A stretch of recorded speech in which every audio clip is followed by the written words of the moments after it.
Hello all you lovely YouTubers, I hope you're having a brilliant summer. I certainly am. We're having a fantastic time here in Sweden. I've been out swimming with Max, it's been great fun, and we were actually over at a wedding over the weekend, so we've had such a lovely time.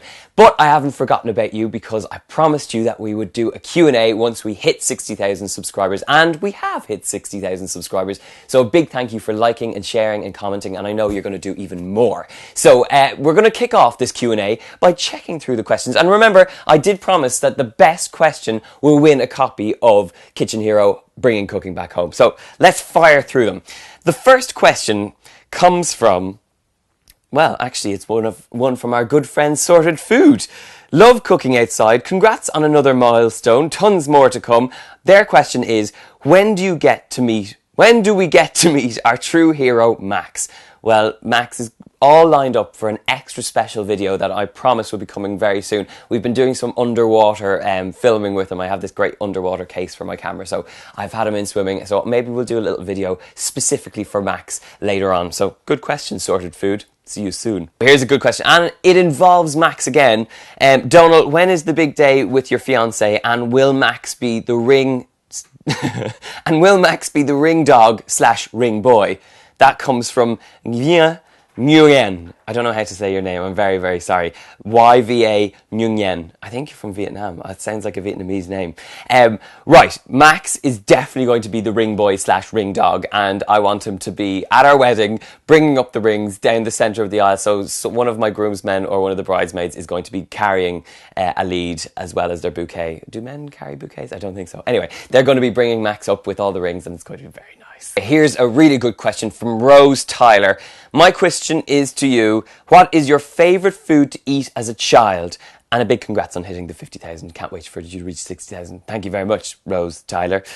My favourite food to eat as a child, I had a really serious sweet tooth when I was a kid, and there was these amazing ice pops, which I'm still quite fond of, called Tangle Twisters. They have ice cream running around in a spiral around the top or around the sides, and then in the middle there's a kind of a strawberry and lime ice pop. It's so good. But that was one of my favourite things, and my mom used to give out to me because I would buy a lot of them. Happy Chanrus asks, what inspired you to start your passion for cooking?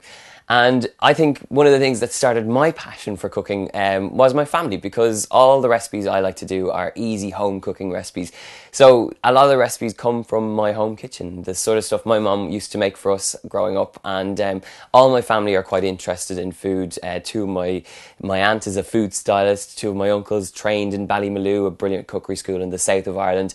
And so it's just something that I kind of grew up with. So I think the passion for cooking definitely comes from that. And I just love traveling as well. So anytime I travel, I always take a little notebook with me, and I'm always jotting down ideas. If I try something new, I'll always try and recreate it at home. So there's always a passion for trying new things. And I hope that hopefully when you look at my recipe videos, that'll inspire you to do exactly the same thing. Izzy Turner asks, what was your funniest school story?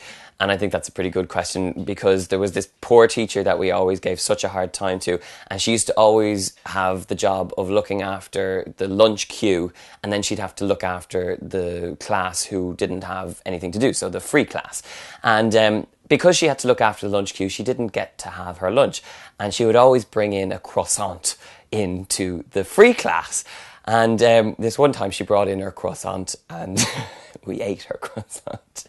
And she was not happy about it, and none of us would own up to it, and there was like some serious trouble because someone had eaten her croissant, and we all just started breaking our sides laughing. So that was one of our funniest things. There's probably way worse things that we did, but actually there was one time we rode a cow, not a real cow, it was a statue of a cow, and we put it on wheels and we rode the cow into the library, and that was quite funny too. But there was lots of really bad ones which I definitely can't share here on YouTube, but maybe soon. Tarquin Blackwood, fantastic name Tarquin, well done you, asks, what was the first complex recipe you made and how good or bad was it? Have fun, and I wish you a lot of success. Thank you very much, Tarquin. I love that name, Tarquin. Fantastic. I'm going to name my child Tarquin. Tarquin. And it rolls off the tongue beautifully. Okay, Tarquin. It's not the first complex recipe, but a complex recipe that always reminds me of nightmares is this Swedish princess cake, which I like to think I'm pretty okay at baking. But Swedish princess cakes have 3 different layers, and there's creme pâtissier, there's lots of cream, there's a marzipan top, there's really light sponge, there's raspberries, there's a whole load of different things that are part of it, and it's a really delicate cake. And one of my jobs when I was working in a Swedish restaurant was to protect these Swedish princess cakes when you took them across on a ferry in the middle of the winter to this castle where I was working. And I didn't appreciate the level of detail that goes into these princess cakes until I actually made one. And you can actually check out the recipe on my blog, but it's a brilliant cake to make. It's quite complex, but if you take the time to do it, it's so much fun and you get these great results. I made one with a big pink marzipan top. It looks a little bit ladylike, and there's a rose on top, but don't hold that against me. It looks really delicious. A little bit complex, but very worthwhile doing. Try it, Tarquin. I know you'll like it. Morgan Bear asks, B-A-I-R, Bear? I'm going to say Bear. What is your favourite comfort food that your mom or dad used to make for you when you were younger? Well, that is a very good question, because comfort food is a big part of Irish traditional cooking, and one of my absolute favourite recipes that my mom used to make was an Irish stew. And I didn't love it as much when I was younger, but now I can't get enough of it, and I make it all the time. It's a beautiful stew made up with cuts of lamb shoulder, and the lamb shoulder cooks for like 2 hours, an hour and a half, 2 hours, and it becomes really nice and tender, and there's carrots and onions and potatoes on top. And actually I made it for Jamie's FoodTube channel, so you can go and check it out. I'll probably link to it maybe there if you click on that link there. But it's a really easy one to do. I'll show you how to do it, and it's just ultimate comfort food. It's a real Irish traditional recipe, and the thing about an Irish traditional recipe is that everyone has their own take on it, and I like to think mine is the best, so I'm sure there'll be plenty of people in the comments section who will argue with that, but it is a pretty good one, so try it out. Now this question is quite hilarious and made me chuckle a little bit. Cheryl Tan, another fantastic name, says, Donal, are you secretly a Disney princess? And I say to you, Cheryl, that yes, in my head, I am secretly a Disney princess. And thank you for asking. I think if I was to be any Disney princess, it would probably be, I don't know, was there many Disney princesses? Maybe Sleeping Beauty. She was a princess, right? I want to be Sleeping Beauty. I hope that answers your question, and I hope that you won't be left wondering anymore.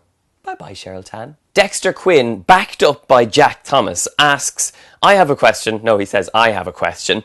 Well, it's more like a challenge, really. If you were to select a piece of music, which piece of piano music would you select to play over a romantic meal? A very, very good question. I have the most strange taste in music, and I love all sorts of things from pop to rock to all sorts of strange things. You don't want to even check out my music collection. But there's one fantastic pianist who I love, and I know a lot of people like him. A guy called Ludovico Einaudi, and I think that's how you say his name. And there's a brilliant song he has called Divinaire. It's a beautiful piece of music, and it's a real romantic song, and well, maybe not romantic, but just a real uplifting song. And it's just one of those pieces of music I love listening to. It's total chill out, and it's a brilliant one, and maybe I can link to it, so check it out. It's a really great one, and I hope that answers your question, Dexter Quinn, and Jack Thomas, who also agreed that was a good question. Utsa Joshi. These are fantastic names, guys. I want a cool name like yours. Hey Donal, I love your videos. I'm originally from Nepal but currently studying in New Zealand. I'm a food fanatic and love to cook for other people, but I really want to know your age, if it's okay for you to reveal.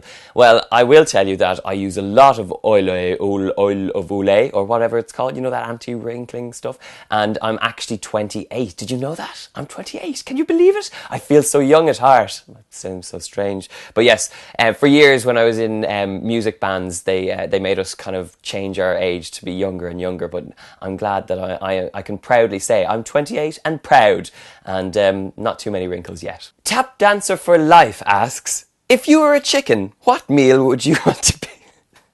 Some of you guys are a little bit crazy, but I like your style.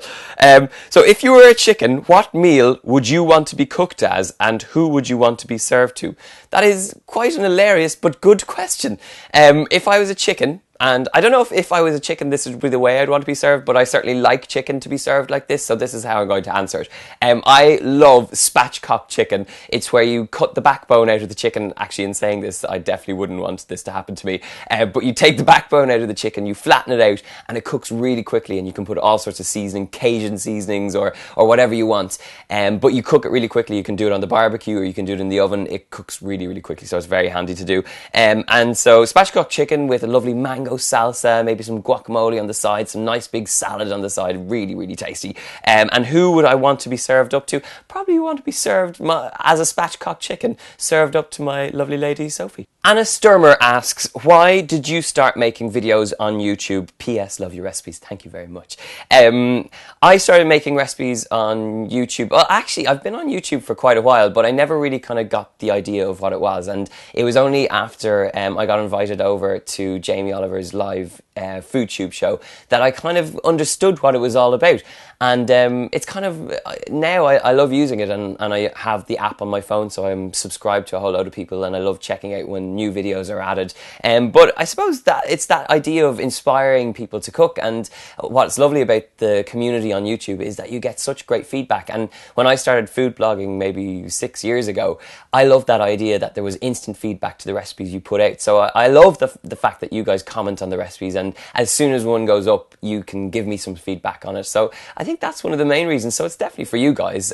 So keep the comments coming in, because it's really great to hear what you think, and also it also gives me new ideas for what I'll make next. Madness Ingenious asks, which country's food would you love to experience the fullest if you could travel anywhere? Well, I actually love Southeast Asian food, and I spent a lot of time in Thailand and Vietnam, and I love the food from there, but my big aim for the next few years is to try and travel to India. I love Indian food, and it just seems like such an amazing experience to go there. I've never been, and I'd love to do it, so that's definitely one of the big places I'd love to go. And China, I'd love to go to China and just travel. There's so many different regions there, so I'd love to go there. Australia is another place I haven't been, and I'm dying to go there. A good few of my friends live there, so I'd love to go and visit them. But no, there's just so much places I've yet to visit. There's quite a few places I have visited, but I get so much inspiration from travel, so it's a big part of what I'm going to be doing next. Music Restaurant asks, what is the laziest recipe you know? And he says, mine is just cooked noodles with 1 tablespoon of soy sauce, 1 tablespoon of hot pepper flakes, maybe it's 1 teaspoon, and 1 teaspoon of sesame oil. It tastes good. I like your style. Very, very nice and simple. And one of my go-to pasta dishes, because I love pasta dishes, because once you get them on, it's like 15 minutes. You've got a 15-minute countdown before your pasta is cooked. Sometimes it takes a little bit less time. But one of my favorite quick cooking pasta recipes is vodka penne. You make it by frying off some pancetta, getting in some tomato puree, getting in the vodka in there, and it sizzles up and fires up, and it's really nice. And then you whack in some cream, and you whack in some parsley, and then you serve it up with some penne over, with parmesan over the top. It is absolutely gorgeous. And maybe I'm going to try and make that as another recipe for you guys, because it's such an easy one and it's so tasty. But that's definitely one of my laziest recipes. Generally, pasta recipes are my go-to lazy recipes. Denzel Andrew asks, how do I make my dishes look presentable and taste awesome to anyone? Good question, Denzel Andrew. I think the key is preparation when you're coming to presenting your dish. One of the big things that I do is food photography. So when it comes down to presenting our final dish, we think of all the things that go in to compose the final dish. And say, for example, if it's a pad thai, which is a beautiful dish from Thailand, and there's so many different components to it. And the thing is, you want to see everything that's part of the dish. So if there's peanuts in it, you want to see peanuts on the top. If there's lovely bits of lime, or there's lime juice in there, and stick a nice lime wedge on the edge. The thing is that you want to see all those different colours. Colour is a big thing when it comes to food. So make sure you've got lots of lovely colours, contrasting colours, and make sure that it looks nice. Height is another thing when you're presenting your food. Height, it always looks quite impressive when there's a nice bit of height and you've built up, like pad thai. I know I keep going on about it, but that's a brilliant dish because there's lots of different dimensions and layers, and it looks really cool. So I think definitely dimensions, colours, think of the things, the different components that compose the dish, and try and make sure that they're all involved when you go to present it up. And of course, just go and make it as beautiful as you can, and I think people will appreciate it. There's another question actually about photography and things like that, and if you weren't cooking, what would your career be instead? And I think it definitely would be as a full-time food photographer. I do it for my own cookbooks and I do it for a few other people's cookbooks as well, but I think if I wasn't doing all the other things I was doing, food photography would be a big part of it. And I also love the idea of making food videos as well, so definitely something in that line of the business.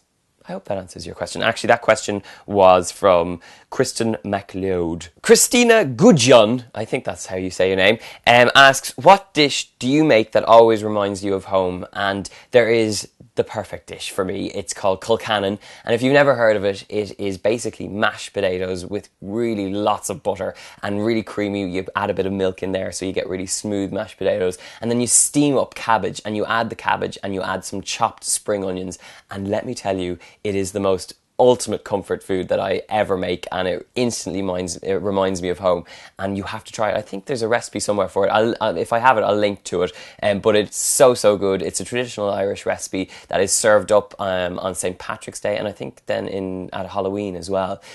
So it's a really great one, and it always instantly reminds me of home. Rosie Forest Fire asks a very important question. If you could wipe one food from existence, what would it be and why? That is a very good question, and there's very few foods that I really hate, but one thing that really drives me crazy is licorice. I know some people are crazy about it, but I just cannot stand licorice. And I think it comes from the fact that when we're in Sweden and you get like a pick and mix bag with lots of great sweets, my girlfriend puts in these salty licorice. In Sweden, they eat salted licorice, and she puts them in with all the sweet stuff, and it ruins the whole bag. So that is why I hate licorice as much as I do. Kawai Mock asks, I really like watching Sophie and Max together. You guys are like a little family. So here's my question. How did you meet Sophie and Max? Well, that is a very good question. I met Sophie through a mutual friend who is half Swedish, half Irish, and she was bringing Sophie over to Ireland, and we met in a restaurant, and then we went to a pub, and then we kissed a little bit, and then it was very nice. And then I went to Sweden and followed her over to Sweden, and the rest is history. We're still together after 8 years. How scary is that? And now we're going to get married.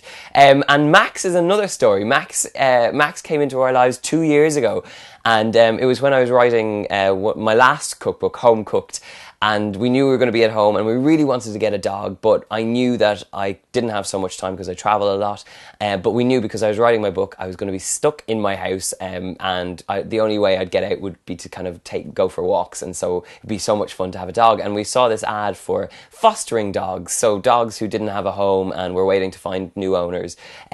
So we offered our services to become foster parents for some dogs, and literally the moment we applied to be foster parents, we got an email in saying they had a dog and they needed a home for it, and literally like the day after, Max came in. It was a really cold one night. He was absolutely filthy. He'd been taken from a home who didn't want him, and he was really scared. He'd just gotten sick in the car, and he was completely like filthy dirty, but he came into the house. He was quite scared, and we gave him a big shower and gave him lots of cuddles, and he just made himself at home. And it came down to people ringing up saying they would like to take him, and we were like, we can't give him away. So we were basically failed foster parents, and we rang them up and said, please could we take him? We'd love to have him. And even though we travel a bit, we have my mum and dad who love him, and we have friends, and they all look after him as well. So Max is totally part of the family now, and so much so we had to take him to Sweden. I'm like completely in love. I think that's what happens with dogs. They just take part of you. We used to have two little dogs. Well, they weren't two little dogs. They were two dogs, two golden retrievers when I was younger. And I was so upset when they died, and I don't know, every time I think of Max, I just get emotional. So Max is such a big part of our family, and I'm so happy he is.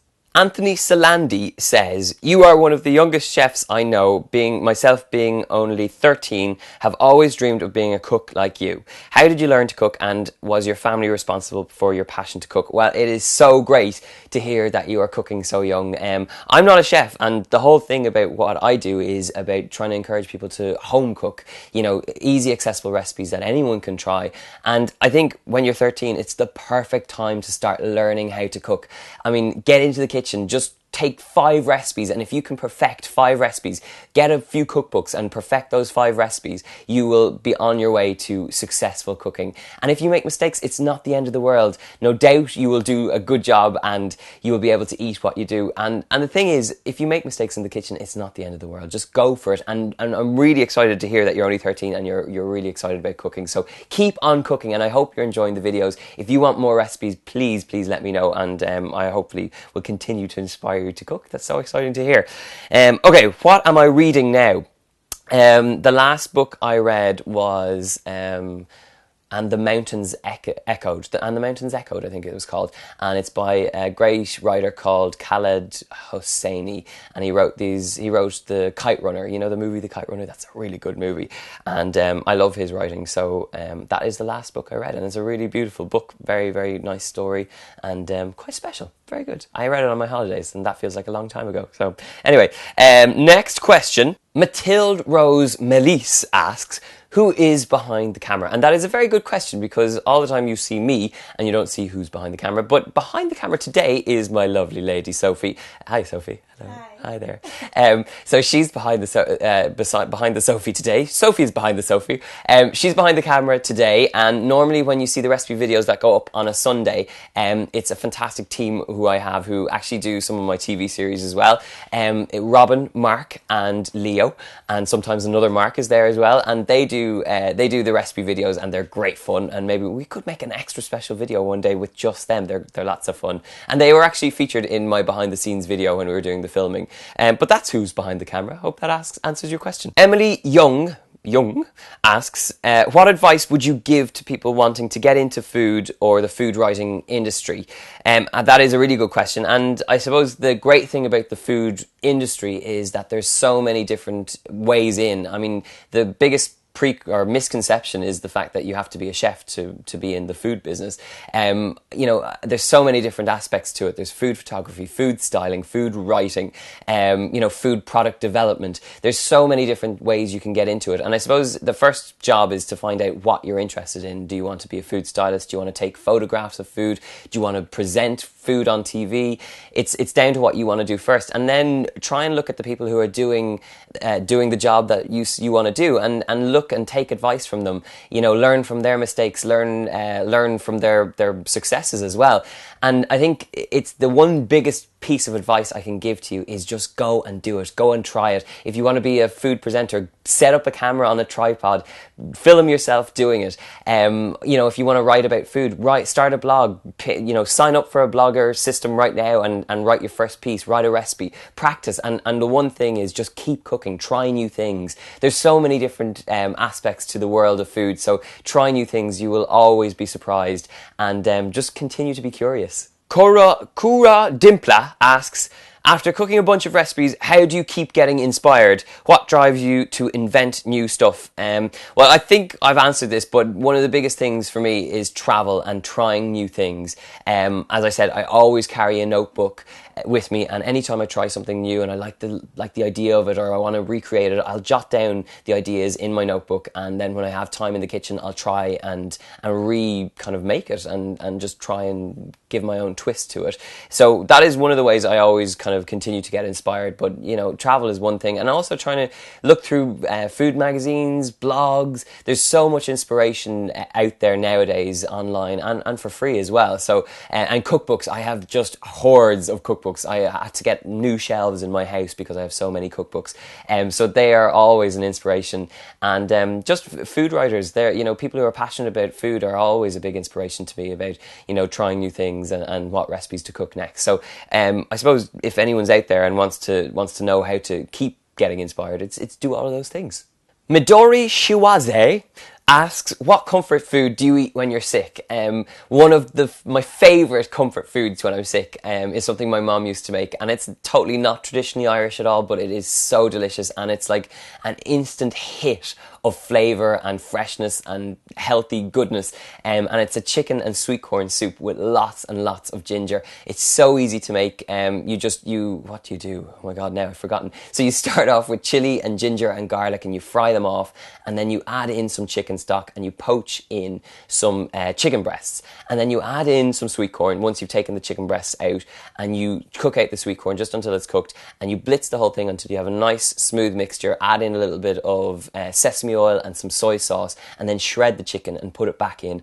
It is the ultimate comfort food, so full of flavour, really healthy because you've poached the chicken in there. You've got all those goodness of like chicken noodle soup, except it's no noodles in there. But it's a really easy one. You can check out the recipe. It's on my blog. But it is my ultimate sick comfort food. Sick comfort food? Does that sound right? I hope it does. But anyway, it's really good. Louise Jarnas asks, do you have Swedish heritage / roots, or just a fascination of the Swedish language? Thinking about your Swedish house in your garden and now your Swedish road trip. It's a good question, and it is answered very simply by telling you that Sophie, my fiance, is Swedish, and for the past 8 years I've been kind of learning Swedish just by picking it up, and I love the music here and I love travelling here, so and the food here is pretty good as well. So that is why we spend a lot of time in Sweden, and why I can speak a bit of the language. There you go. Fiona Rakhmadinyani asks, what was the strangest food you've ever eaten? A very good question, and one that kind of gets me very excited. I tried eating rat when we were in Vietnam, and we were kind of in these rice fields, and I went over and I had my camera, and there was all these young guys, and they were holding on, kind of like they were all jumping around this hole, and all of a sudden this like rat jumped out and ran across the thing, and the thing was like this big. The guy was able to hold it like this. It was huge. But the field rat is apparently much cleaner than your normal city rat, and they eat it in Vietnam. So I had barbecued rat, and it was pretty good tasty, you know. There was nothing wrong with it. Lots of chili on top of it, and it tasted pretty good.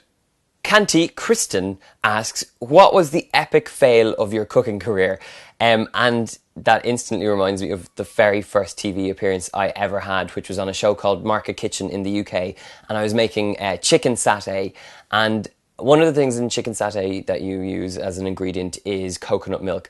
And the thing about coconut milk is that if you don't shake it up before you open it, sometimes it can solidify, and the top is solidified, and if you turn it upside down, which is what I did on live TV, was I turned the coconut tin out and I hadn't shaken it up. Well, actually, the home economist, who normally the person who sets up all the ingredients, she hadn't shaken it. So when I turned it out, basically the big clunky bit that had kind of come together slammed straight into the pan, and then all the water just went all over the place, and the presenter who was beside me was going, uh-oh, what the hell is going on? And I was just so embarrassed, and that was definitely one of the epic fails of my cooking career so far. But it was my first time on TV, and I think you're allowed to make mistakes, and you learn from your mistakes, so I think I got away with it. Jack Knight asks, who are your favourite food writers and cooks? My favourite food writers are, I love reading Nigel Slater. He is one of my food writing heroes. Of all the cookbooks I have, his would be the ones that I would put on my bedside locker and I would read in bed. Nigella Lawson, she's another great food writer. Jamie's recipes are fantastic and his books are brilliant as well. There's so many. Simon Hopkinson is a fantastic food writer. Darina Allen, her Forgotten Skills cookbook is a brilliant one. There's so many out there. Andrea Rubio says, say butter 3 times really fast. Butter, butter, butter. Butter, butter, butter. Yeah, that was 3 times.